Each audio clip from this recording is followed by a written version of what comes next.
ಎಲ್ಲರಿಗೂ ನಮಸ್ಕಾರ. ನೀವು ಚಿನ್ನವನ್ನ ಅಡವಿಟ್ಟು ಬ್ಯಾಂಕ್‌ಗಳಲ್ಲಿ ಸಾಲ ಪಡೆಯುವ ವಿಧಾನದ ಬಗ್ಗೆ ಕೇಳಿರುತ್ತೀರಾ.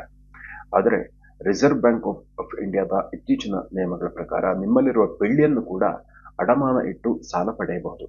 ನಿಜವಾಗಿಯೂ ಕೂಡ ಇದು ಕ್ರಾಂತಿಕಾರಕ ನಿರ್ಧಾರ ಮತ್ತು ಅನುಕೂಲ ಅಂತ ಹೇಳ್ಬೋದು. ಈ ಕುರಿತ ಇಂಟ್ರೆಸ್ಟಿಂಗ್ ವಿವರಗಳನ್ನು ನೋಡೋಣ. ಆರ್‌ಬಿಐ ಪ್ರಕಾರ 2026 ಏಪ್ರಿಲ್ 1ರಿಂದ ನೀವು ಬೆಳ್ಳಿಯನ್ನು ಅಡಮಾನ ಇಟ್ಟು ಸುಲಭವಾಗಿ ಬ್ಯಾಂಕ್‌ಗಳಲ್ಲಿ, ಕೋಆಪರೇಟಿವ್ ಸೊಸೈಟಿಗಳಲ್ಲಿ ಸಾಲ ಪಡೆಯಬಹುದು.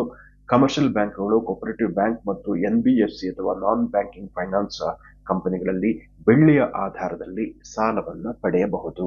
ಬೆಳ್ಳಿಯ ಆಭರಣಗಳು, ದೀಪಗಳು, ನಾಣ್ಯಗಳನ್ನ ಅಡಮಾನ ಇಟ್ಟು ಸಾಲ ಪಡೆಯಬಹುದು. ರಿಸರ್ವ್ ಬ್ಯಾಂಕ್ ಆಫ್ ಇಂಡಿಯಾ ಇದಕ್ಕಾಗಿ reserve bank of India lending against gold and silver collateral directions 2025 ಎಂಬ ಸುತ್ತೋಲೆಯನ್ನ ಪ್ರಕಟಿಸಿದೆ.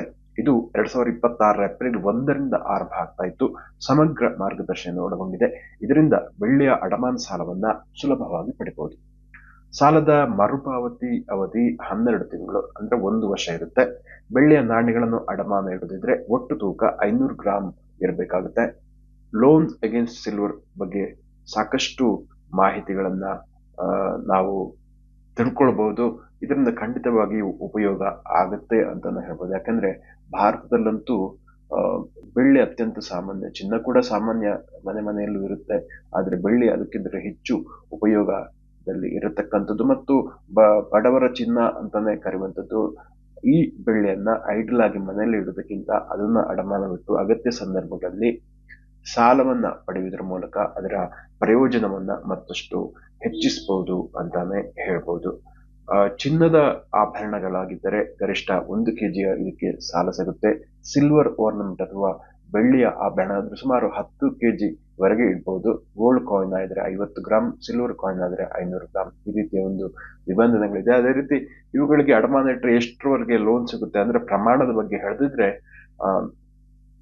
2.5 ಲಕ್ಷ ರೂಪಾಯಿ ತನಕದ ಮೌಲ್ಯದ ಇದಕ್ಕೆ 85% ತನಕ ಸಿಗುತ್ತೆ. ಅಂದ್ರೆ ಒಟ್ಟು 75ರಿಂದ 85% ತನಕ ಮೌಲ್ಯಕ್ಕೆ ಸಾಲ ಸಿಗುತ್ತೆ ಅಂತಾನೆ ಹೇಳ್ಬೋದು. ಹಾಗಾಗಿ ಇದರ ಪ್ರೊಸೀಜರ್ ಕೂಡ ಬಹಳ ಸುಲಭ ಇರುತ್ತೆ. ಈಗ ರಿಸರ್ವ್ ಬ್ಯಾಂಕ್ ಆಫ್ ಇಂಡಿಯಾ ಈ ರೀತಿಯ ಒಂದು ಕ್ರಮವನ್ನ ಕೈಗೊಂಡ ಕಾರಣ ಜನರಿಗೆ ಅನುಕೂಲ ಆಗತ್ತೆ. ಒಂದು ವೇಳೆ ರಿಪೇ ಮಾಡ್ಲಿಕ್ಕೆ ಆಗದೆ ಹೋದ್ರೆ, ಫೇಲ್ಯೂರ್ ಆದ್ರೆ ಏನಾಗುತ್ತೆ, ಬೆಳ್ಳಿಯ ಲೋನ್ ಅನ್ನ ತಗೊಂಡು ಆಮೇಲೆ ಕಟ್ಟದೇ ಇದ್ರೆ ಏನಾಗುತ್ತೆ ಅಂತ ನೀವು ಕೇಳ್ಬೋದು. ಇದು ಸಹಜವಾಗಿ ಚಿನ್ನದ ಸಾಲದಲ್ಲಿ ಇದೆ. ಯಾವ ರೀತಿಯ ನಿಯಮಗಳಿರುತ್ತೆ ಅದೇ ರೀತಿ ಇರುತ್ತೆ. ಒಂದು ವೇಳೆ ಸಾಲಗಾರರು ರಿಪೇ ಮಾಡ್ಲಿಕ್ಕೆ ವಿಫಲರಾದ್ರೆ ಆವಾಗ ಬ್ಯಾಂಕ್ಗಳು ಏನ್ ಮಾಡ್ತವೆ ಅಂದ್ರೆ ಅಡಮಾನವಾಗಿ ಇಟ್ಟಿದ್ದ ಬೆಳ್ಳಿಯನ್ನ ಹರಾಜಿಗೆ ಹಾಕುತ್ತೆ. ಅದಕ್ಕೆ ಸಂಬಂಧಪಟ್ಟಂತೆ ಕೆಲವೊಂದು ಷರತ್ತುಗಳು ಇರುತ್ತೆ. ಅಂದ್ರೆ ಸುಮ್ಮನೆ ಹರಾಜಿಗೆ ಹಾಕಾಗಲ್ಲ.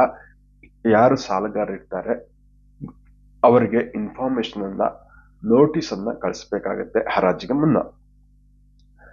ಒಂದು ವೇಳೆ ಸಾಲಗಾರರು ಪತ್ತೆ ಹಚ್ಚಲಿಕ್ಕೆ ಸಾಧ್ಯ ಆಗ್ಲಿಲ್ಲ ಅಂತ ಇದ್ರೆ ಏನ್ ಮಾಡ್ಬೇಕಾಗುತ್ತೆ ಅಂದ್ರೆ ಪಬ್ಲಿಕ್ ನೋಟಿಸ್ ಅನ್ನ ಇಶ್ಯೂ ಮಾಡ್ತಾರೆ.